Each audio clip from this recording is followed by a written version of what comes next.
Bell यानी ज़मानत।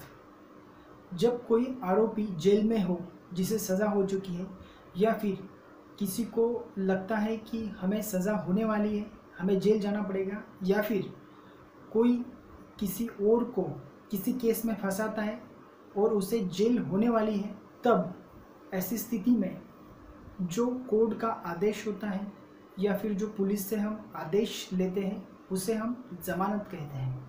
ज़मानत के भी कुछ प्रकार होते हैं, जैसे बेलेबल ऑफेंस, ज़मानतीय अपराध। ज़मानतीय अपराध में धमकी देना, किसी से मारपीट करना, लापरवाही से गाड़ी चलाना या फिर लापरवाही से मौत, ये आदि सारे जो मामले होते हैं ये ज़मानती में आते हैं।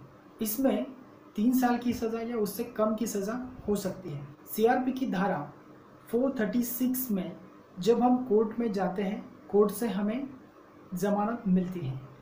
कुछ स्थितियों में हम पुलिस से भी ज़मानत ले सकते हैं।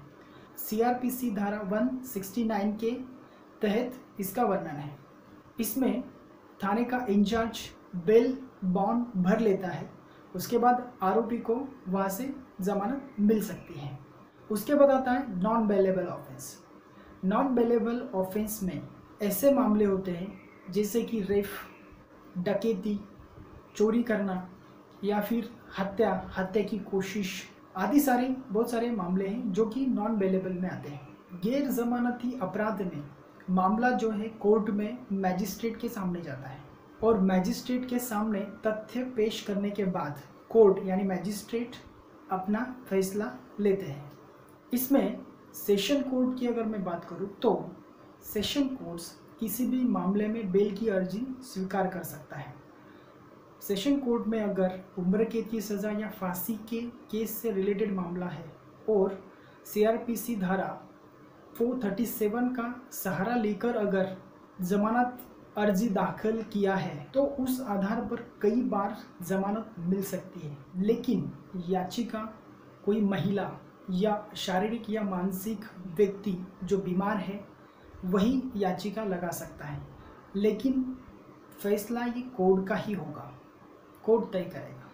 उसके बाद आता है आपका एंटीसिपेटरी बेल यानी अग्रिम जमानत।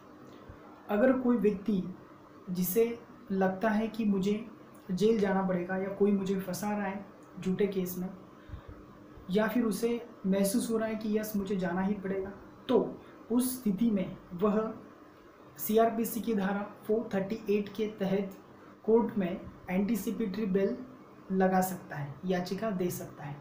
इसमें अगर कोर्ट जमानत दे देती है तो उस व्यक्ति को कोर्ट के अगले आदेश आने तक उस मामले में गिरफ्तार नहीं किया जा सकता। अगर ये वीडियो आपको अच्छा लगा तो लाइक कीजिएगा, शेयर कीजिएगा, कमेंट्स कीजिएगा। धन्यवाद।